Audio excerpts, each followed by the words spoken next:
Is very emotional sir. 9 मई का वाकया हो गया सर। 9 मई के बाद रुपोश हो गया। 4.5 महीने सर मुख्तलिफ घरों में छुपे रहे सर।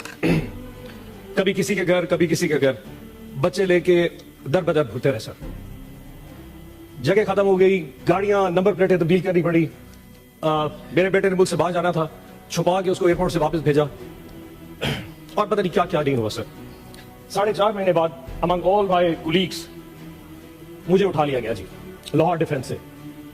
14 दिन सर मैं कहीं रहा। 14 दिन पे जो भी चिल्ला काटा सर, वापसी पे एक स्टेटमेंट दे दी जी, जिसमें 20 सेकंड की एक वीडियो स्टेटमेंट दी कि मैं तहरीक इंसाफ जनूबी पंजाब की सदारत से इस्तीफा देता हूं और 9 मई की मजम्मत करता हूं, और मुझे आजाद कर दिया गया। आजाद तो हो गया सर, लेकिन एक जिंदा लाश हूं मैं। एक ऐसी जिंदा लाश जो ना सोच सकता है, ना समझ सकता है, ना बोल सकता है। मुझे नफरत होती जा रही है सर इस ऐवान में बैठ के, इस तस्वीर की तरफ देखते हुए, जो मुझे इस चीज का यकीन दिलाती है कि मैं आजाद हूं। मैं आजाद नहीं हूं। अगर मुझ में सोचने समझे की सलाहियत ये रियासत नहीं दे सकती तो मेरा यहां जीने का हक भी नहीं बनता। कौन होता है कि मुझे डिक्टेट करे कि मैं क्या कहूं और क्या सोच सकता हूं? आपको अंदाजा नहीं कि सर पिछले 6-8 महीने कितने कर में गुजारे हैं। सारे लोग यहां बैठ के चाय पी रहे होते थे, सेनेट का सेशन में देख रहा होता था जब मैं घर में छुपा होता था। ये बातें करना आसान है सर। आज आप रिगिंग की बात कर रहे हैं। जो कुछ हमारे साथ हुआ है, मुझे आज तक एक प्लेटफॉर्म नहीं दिया गया। अफसोस होता है सर कि यहां बैठ के सारे बात करें रिगिंग पे, लेकिन उन बेचारे वर्करों के साथ, वो हमारे दोस्तों पीटीआई के लोगों के साथ जो कुछ हो रहा है, आज तक किसी ने उस पर बात नहीं की। सर यकीन जाने में अगर एक रुदात सुना दूं ना, आप परेशान हो जाएंगे। उन 4 महीने में जब छुपा हुआ था, मेरा घर गिरा दिया गया सर। मेरी फैक्ट्री, मेरे कारोबार बंद कर दिए गए। एक छोटा सा जिम्मेदार हूं मैं सर। मेरे आमों के बाग के ऊपर जो मुस्ताजिर रहते, जो बाग संभालते हैं, उनको उठा के ले गए। मेरे बाग भी बर्बाद हो गए सर। और अगर बाज नहीं आए, जब मैं 14 दिन के बाद वापस आया, मेरी मां को फालिज हो चुका था कि मेरा बेटा शायद मर चुका होगा, लेकिन आज तक किसी ने इस आवाज में आवाज नहीं उठाई सर। मैं इजाज चौधरी के लिए इसलिए नहीं बोलता कि मुझे उसकी तकलीफ है, मुझे इसलिए तकलीफ है कि मैं उसकी तकलीफ अब जानता हूं। एंड आई एम श्योर एक वक्त आप पे भी आएगा।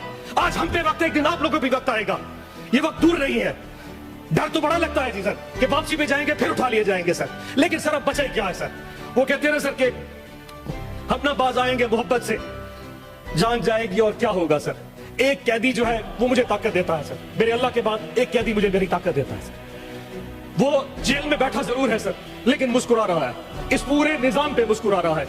उस एक कैदी ने इस पूरे मुल्क को में असल हकीकी आजादी दी है सर।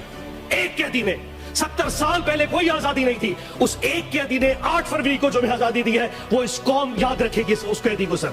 उस एक कैदी ने सारे निजाम को नंगा करके रख दिया है सर। 8 फरवरी को, जब इससे पहले 6 महीने मैंने डिप्रेशन में गुजारे सर। जब 8 फरवरी को मैंने लोगों को निकलते देखा, जितनी कुछ प्री पोल रिगिंग की गई, हमारे कैंडिडेट्स उठा लिए गए, जल्द से जुलूस नहीं करने दिए गए, किसी कुछ भी नहीं करने दिया। लेकिन 8 फरवरी को जब आवाम निकली, वो नून लीग और पीपल्स पार्टी के जब उनके कैंप में जाके सर वहां से पर्ची बनवा रही थी, एंड पे जाके खौफ में जाके वोट इमरान खान के कैंडिडेट को दे रही थी, किसी बैंगन को, किसी जूते को, किसी सब्ज मिर्चों को, जो जो भी निशान थे। 5 बजे रात को कौम ने सोचा कि हमने अपना फर्ज अदा कर दिया। रात को कौम आई, सुबह 5 बजे तक पूरी कौम ऐसे जाग रही थी जैसे बैलेट बॉक्स के डब्बे उनके साथ पड़े हो, और वो कौम हिफाजत कर रही थी।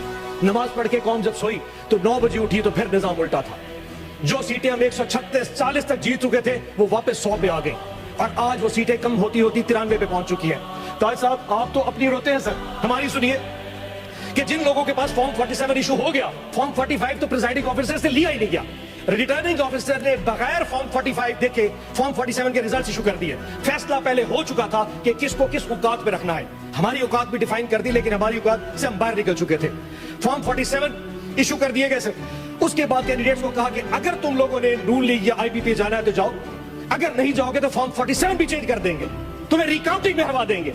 10 से ज्यादा हमारे एमपीएस इस वक्त नून लीग को ज्वाइन कर चुके हैं। सिद्दीकी साहब, इरफान सिद्दीकी साहब, 10 से ज्यादा हमारे आजाद पीटीआई के इंडिपेंडेंट जो हमारी टिकट पे निशान नहीं था उनके पास, जो जीत के इमरान खान की फोटो लगा के आए थे, वो इस वक्त आपके कैंप के बैठे हैं। ये कौन सा कानून है?